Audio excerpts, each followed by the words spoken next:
Okay, so yeah, welcome from me. My name's Jayaka. I'm going to be giving you this talk today on living with awareness, and it's a series of talks that we're having today on Buddhist practice, I guess, and living with mindfulness and living with awareness. And I'm kicking off. I'll be probably talking for about 20 minutes or half an hour, and then. If you've got any questions, it's good to have questions. So if things kind of pop up in your mind as we go along, I've not been clear, or there's some other little thing that you might want to know about, then do ask me, and we can explore that bit more. Hello, come in. Thank you. There's a chair. Do you want to? There's a chair there if you want to sit on the chair.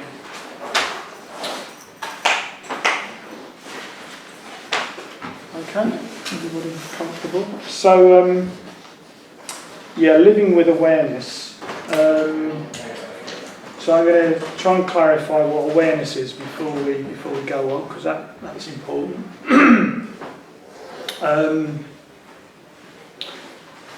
So, awareness usually means mindfulness, which means now I've got to clarify what mindfulness means. But generally people have heard of mindfulness. So there's a lot of mindfulness practice going on in the world. You can get mindfulness on the NHS these days. You can get mindfulness for depression. You can get mindfulness for addiction. There's a lot of experiments going on these days with mindfulness. But in this talk, I want to distinguish the difference between secular mindfulness and non-secular mindfulness, i.e. Buddhist. What comes from the Buddhist tradition. So secular mindfulness is basically kind of what I've just described. It gets used for different things, and like depression and addiction. Come in. There's some mats over here if you want to sit down. Do get yourself a mat, make yourself more comfortable. I'll be okay. Okay.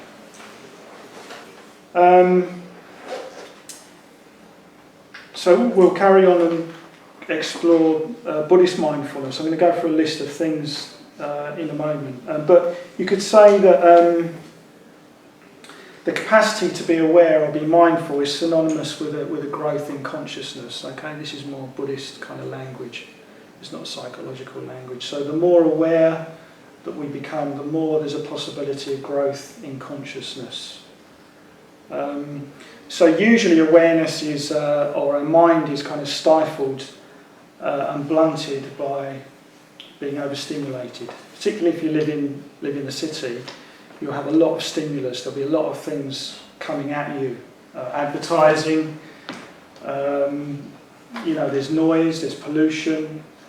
There's a lot of kind of abstract kind of objects like buildings. It's not very kind of natural kind of environment, and this stunts our awareness. We become overstimulated. Obviously, nearly everybody's got a mobile phone these days. There's lots of information coming down the internet, and in a way, I think we're sort of moving into a phase of being kind of. Well, I speak for myself, and some of the people I know, like information junkies. We're just hungry for information. Our minds, when you sit quietly and meditate, your mind is just so hungry.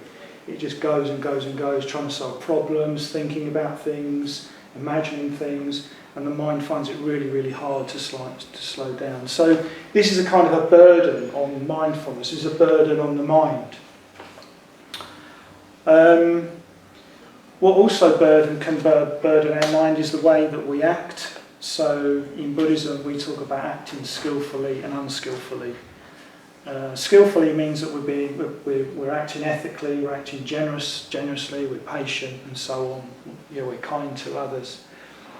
But it also says that if we hold resentments towards people, if we're driven by craving, we're driven by ill will, and anxiety and all those things, that tends to constrict our mind, tends to constrict our consciousness, and that means that we have a less kind of satisfying life. All this is in the area of karma, the law of karma. So how we act can kind of weigh down can make our conscience heavy, so that you may well have done things in your life that you regret. Okay, that's the sort of thing I mean. But there's lots and lots of subtle things like that we're not quite aware of, that kind of build up and press down on the mind. So meditation is the primary way of, from the Buddhist perspective, is the primary way for us to free ourselves from this kind of burdened mind, if you see what I mean, and free our minds up from being distracted. And meditation, mindfulness meditation, practicing awareness means that the mind becomes more pliable and more malleable. So we're less driven by unconscious forces. We're less driven by our early conditioning. You know, we're subject to a lot of conditioning factors. The time that we've been born in, the attitudes and views in our family, the way that we were educated. This all has a big effect in our mind. We're probably not really the people that we think we are.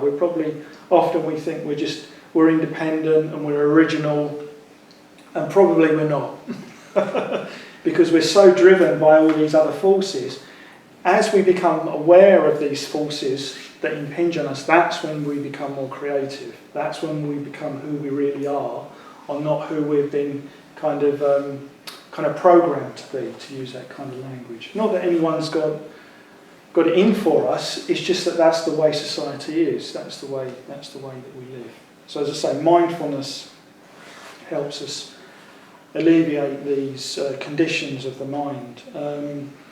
So mindfulness isn't about relaxing. This is often a misconception, that we think that we meditate so that we can relax. Well, yes, meditation does help us relax, but that's not the primary reason why we meditate. In Buddhism, we're trying to meditate, we practice meditation so that we can actually transform our mind. So we're trying to transform our mind in meditation. So the tradition also says that we experience awareness in a bifurcated way. Yeah, that it's split. It's split between what we call subject and object. So I'm experiencing myself here. I'm sitting on a chair. I can feel myself sitting on the chair. I'm having particular sensations in my body, I'm having particular thoughts, I'm trying to reflect on the material. All that for me is the subjective pole, the subject, yeah? I'm looking out and I'm seeing you. You're the subjects of my awareness right now, and I am the subject of I'm the object of your awareness. Get that the right way around, yeah? So this is usually how we experience things, in a bifurcated way, a split between subject and object. But Buddhism says it's not really like that. That's not true. We're kind of making that separation. So it says that subject and object arise together. Subject and object arise together. So we can't really separate our mind out from the world. This is the important bit. So, for instance, you'll probably know this from your own experience, that if you get up in a bad mood in the morning, that you'll probably see the world in a kind of a more hostile way. I know this, so if I'm cycling into work, I work at the centre, if I'm cycling into work and I'm in a bit of a hurry, or I'm a bit frustrated with the traffic, I'm bound to come across somebody else that's in my state of mind. And get into a row or something on the way to work. Do you see what I mean? Or if I get onto the tube and I'm in a bad mood, someone nudge me. It's almost like we attract similar things to us. So this is really, really important. So this is how our mind seems to affect the way that we see the world, and this is what we mean by the mind and the world arising together. So from a Buddhist perspective, they're not distinct. Mind and body are not distinct. Hi, come in. So the object relies on a subject to be able to see it. Okay, so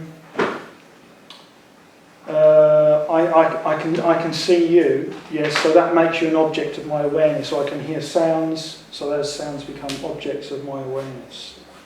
So if we're not present to the particular object that we're talking about, in a way the object doesn't exist, because we can't see it, hear it, taste it, or touch it. Yeah?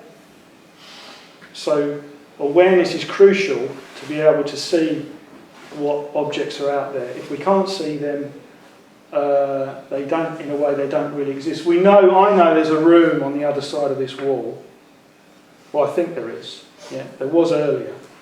There's another shrine room, but I can't see the room, so I can't verify whether it's actually there or not, right? I could go in there and have a look, and it will probably be there. But at the moment, it's not an object of my awareness. I'm making an assumption that that's there. Yeah, all I can see now is what's in front of me.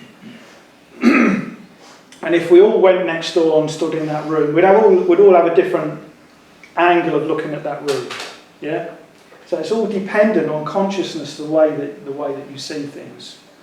So that room will be different for all of us, because we'll go in there and we'll all be in different positions. We'll notice different things. So I find that quite interesting. I don't know whether you find that interesting.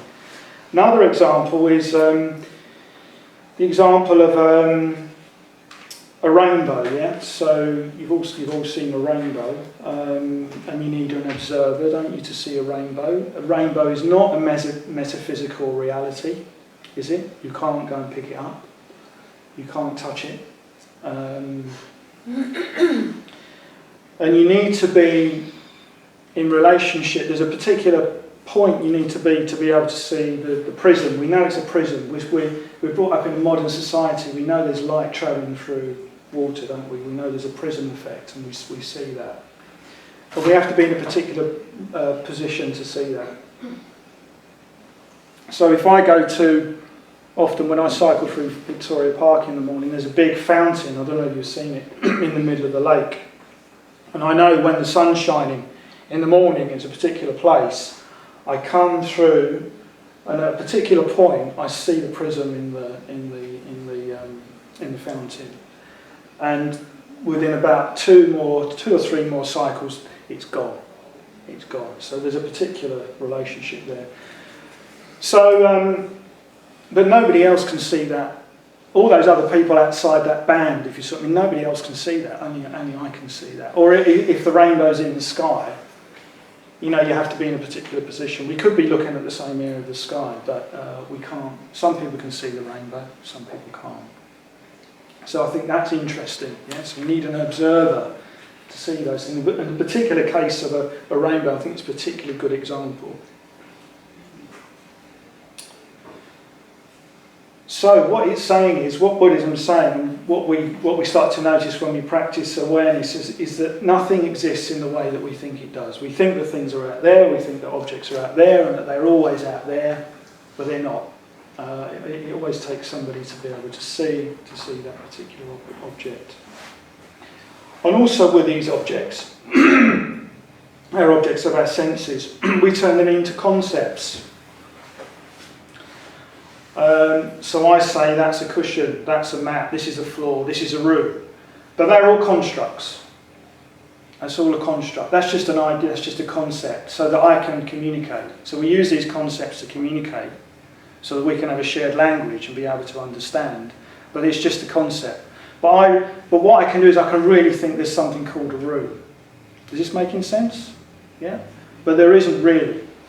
That's just the shared language and the concept. So there's ideas, stories and interpretations that we have of that experience. Yeah? But we take them as real, but they're not.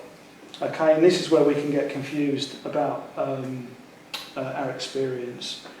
So, like I said, you get this in criminal cases, don't you? You get people called to court and two people have seen the same thing and they give two different accounts.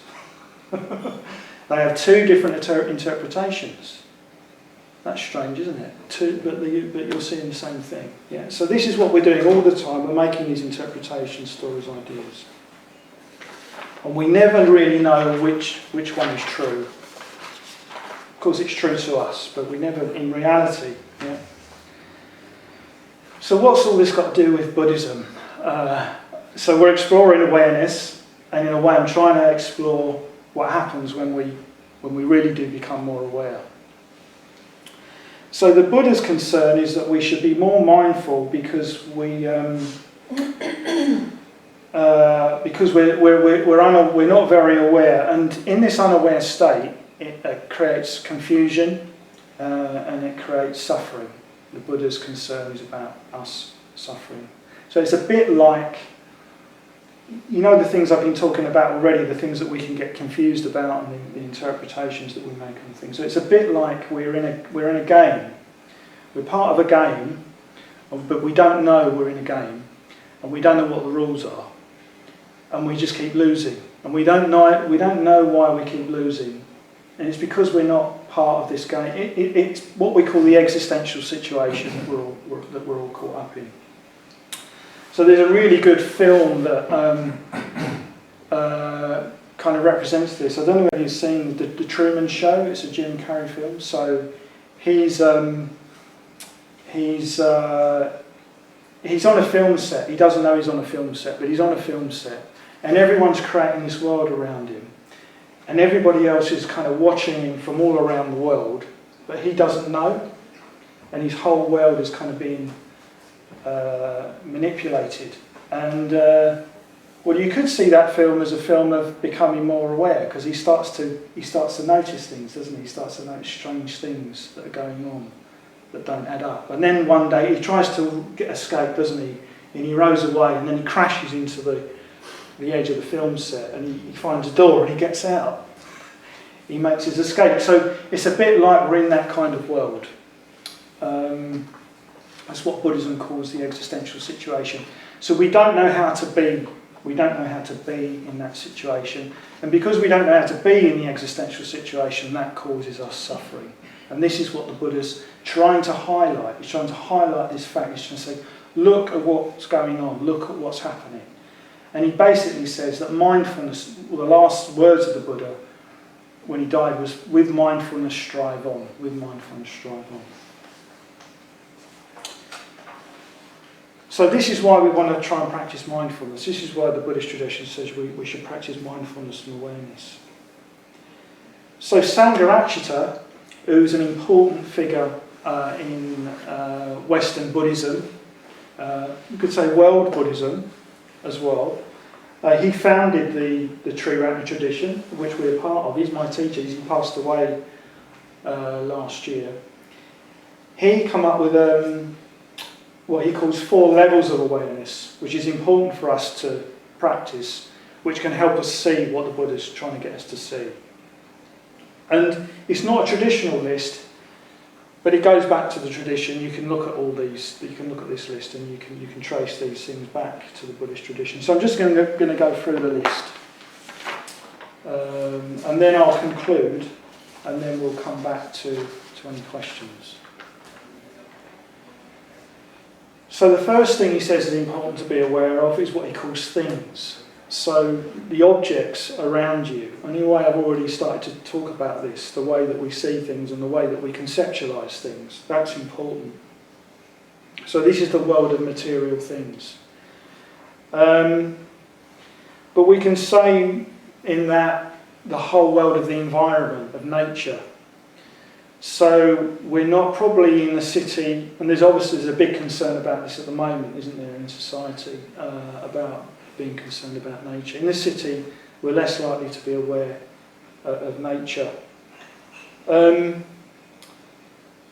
So it's good to get out and good to look at things. When we practice mindfulness, it kind of raises our level of sensitivity. Yeah, so we may hear a bird song, or we may look at a tree, or we may look at a flower, and because we're a bit more mindful, we can enjoy that aesthetic experience a bit more. Yeah, So in the crazy world that we're living in at the moment, which is trying to make the world go faster and faster and faster, because somewhere we believe that if we can do things faster, we'll have more leisure time, which is a total nonsense, or somehow we'll have more choice, which is also a bit of a nonsense. If we believe that, we're not going to take much notice of our environment. So the thing about this particular level of awareness, in particularly noticing nature, is that we need to slow down. We need to try and slow down. And when we slow down, we can just have a bit more of this aesthetic appreciation that I'm talking about. So we can look at things. I don't know when the last time you saw the moon or the stars. It's an incredible kind of universe out there. And we're also walking around in this kind of what we call autopilot. So we get used to doing things, particularly repetitive things, without paying much attention. So, you know, when you do your journey to work, for instance, your commute or wherever, these little journeys that you do every day, you're probably not paying much attention because you can do that journey on autopilot. Yeah, it's almost like you flick the switch in the morning and your body knows the direction you go, and you can kind of be doing other things. You can be looking at your phone or whatever it is. Yeah, so that's great. Autopilot's great because that means that we can do a few things at the same time. But it's not good if we're not paying attention. It's good to pause and pay attention. Yeah. So this is the world of things. Then there's the awareness of what we call self.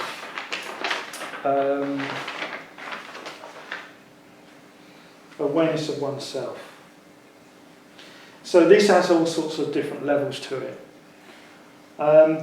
First of all, the Buddhist tradition encourages us to be aware of the body, its movements, the sensations in the body, the way you're sitting, feeling your body pressing up against the ground. Can you feel that now? Can you feel that underneath the... So that encourages us to be aware of the body and its movements. So when we're walking, we can pay attention to the soles of our feet. Interestingly, so this is kind of walking meditation that you can do. Interestingly, when you do that, you tend to walk slower. You're not rushing around. You tend to be more enjoyable.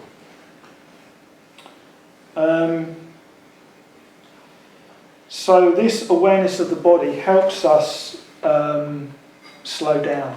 So paying attention to the body, we can't rush around.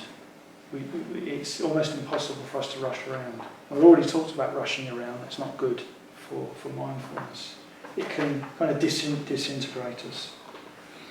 Also in relationship to awareness of self is awareness of our feelings. So this is common knowledge these days, isn't it? If we're not aware of our emotions, we're liable to project them onto the world. So anyway, I gave you the example of cycling to work. I'm in a frustrated state and I project that onto other people, I project that onto situations. I'm not aware that it's me that's agitated. I think other people are agitated, but actually it's me. Maybe they are agitated, but often it's me. So if we're not aware of how we're feeling, if we're not aware whether we're anxious or sad or happy, those things can remain unconscious. It's not just negative emotions that we need to be conscious of. We need to be conscious of positive emotion. Often modern psychology has an emphasis on the negative, of what you need to tidy up, of what you need, people often talk about the shadow, the dark stuff. We need to sort all that out. Yeah, that's true. Buddhism would agree with that. But it also says that positive emotions are repressed. When we repress negative emotion, we repress all of our energy. So if we start to become aware of how annoyed we are and how angry we are, and if we can express that in a helpful way without attacking other people, then we get all that energy back that's been bound up with repressing those emotions, and we can express positive emotion, we can develop positive emotion. And there's a particular meditation in the Buddhist tradition called the Metta Bhavana, where we do deliberately develop positive emotion. We don't have to be passive with our states of mind. We don't just have to accept that I'm angry today, or I'm anxious today. No, there are things that you can do. There are things that you can practice to help you develop your mind and help you transform these emotions.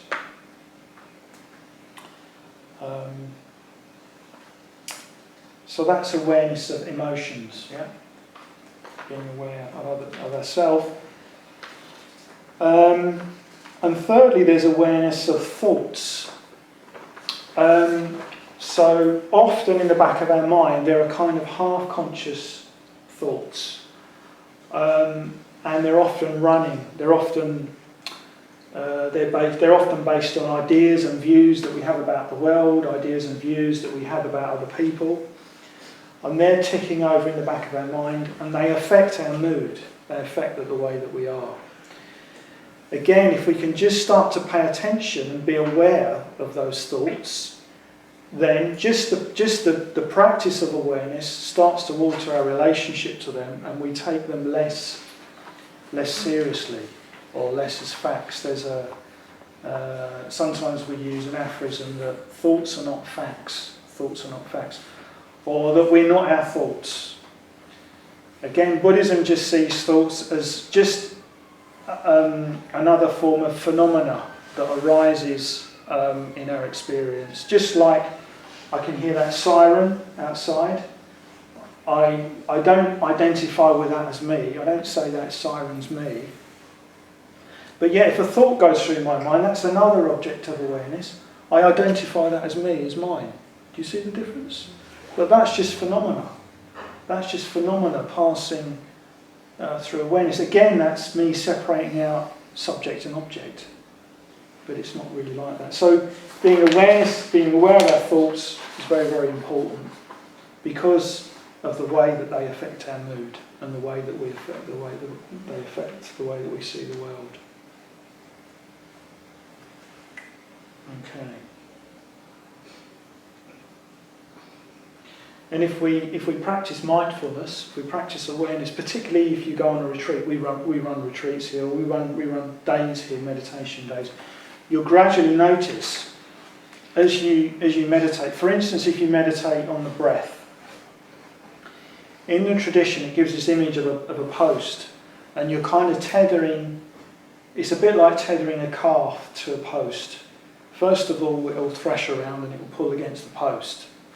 And then after a while it gets used to kind of being on that leash, and then it just settles down and it sits down and it relaxes. Well, in the mindfulness of breathing, the meditation that you can learn in that room next door if it's still there when you go outside, we're learning the mindfulness of breathing, and what you're kind of doing is you're tethering the mind to the breath. And just paying attention to the breath, being mindful of the breath, what happens is that tends to calm the mind down.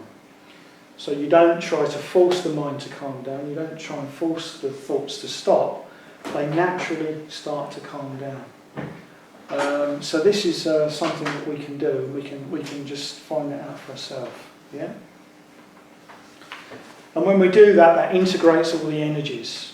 And that slows down all the thinking processes, which can be a great relief. Can be a great relief to us.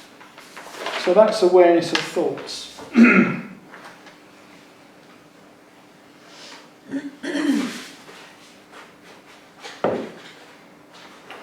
Then we come on to awareness of other people. This is really, really important.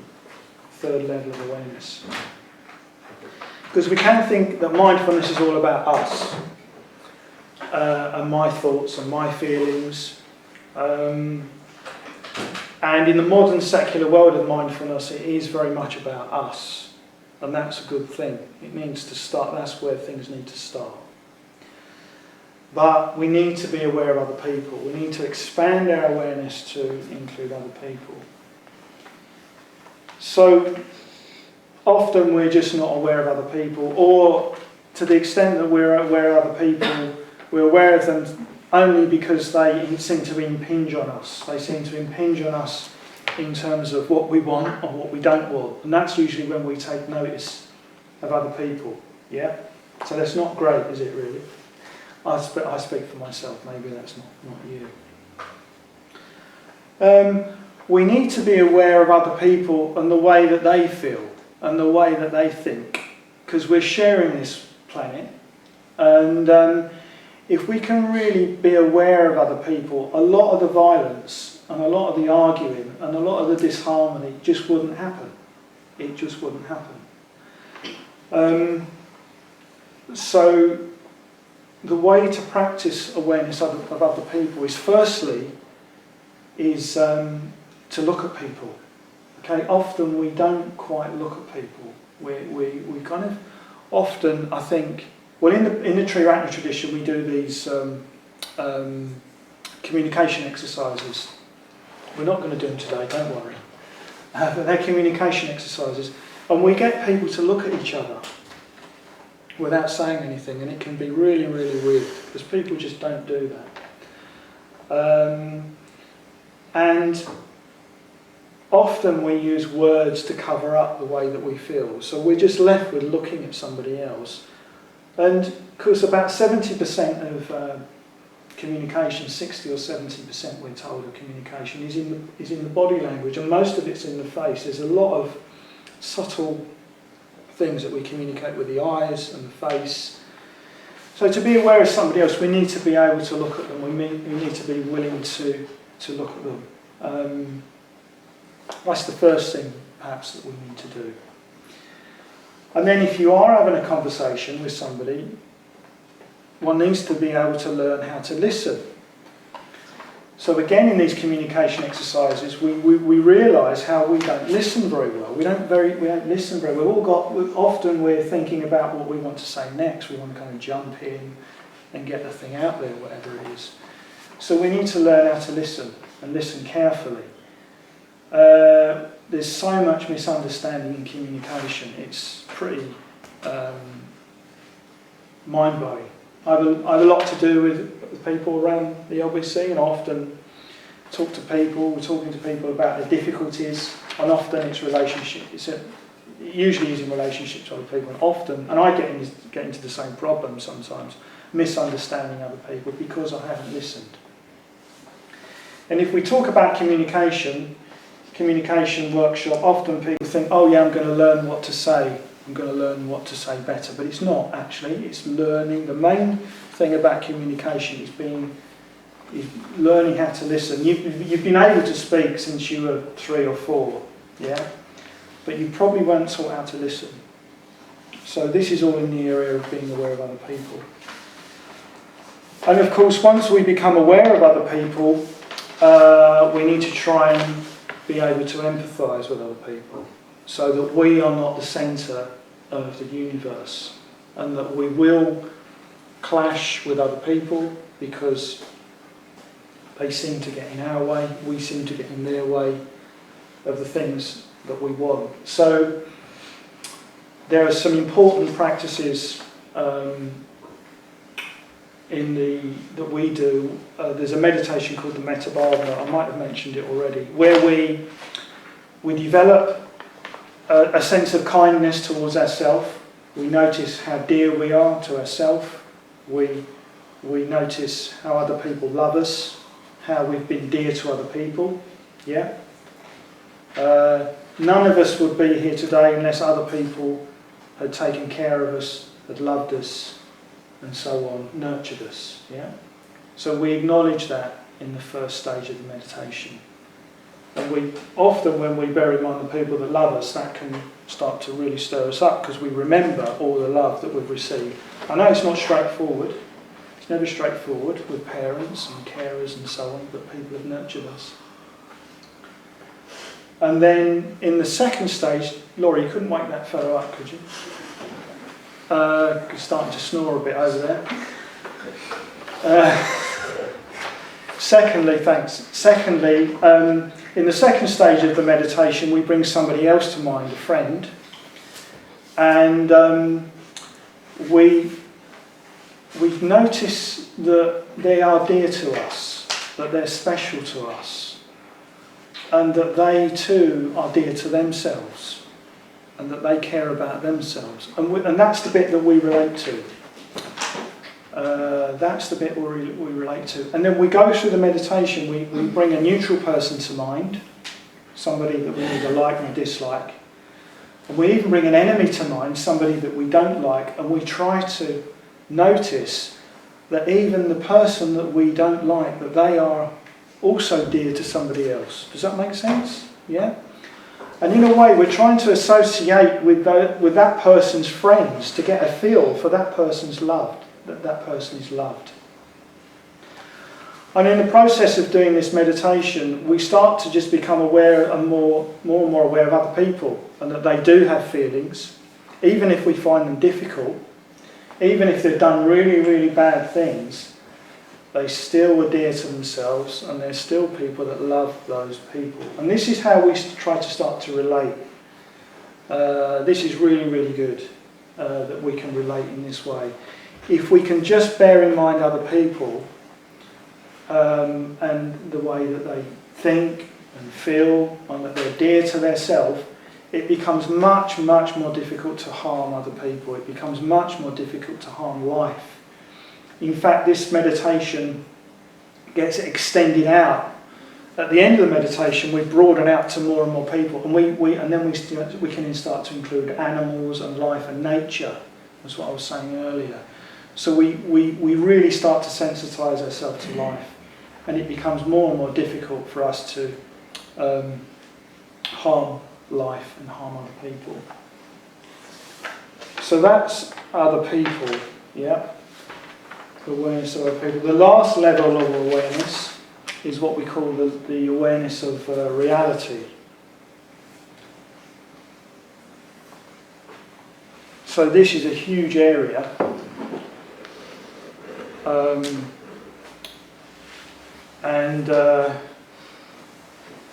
Modern physics, philosophy, lots of people have got different things to say about reality. And Buddhism has its own specific take on reality, although it's quite broad in the Buddhist tradition. Sangharakshita talks about being aware of reality as just being aware of the Buddha. Yeah, I've got my Buddhas on the left here to me. So he talks about this.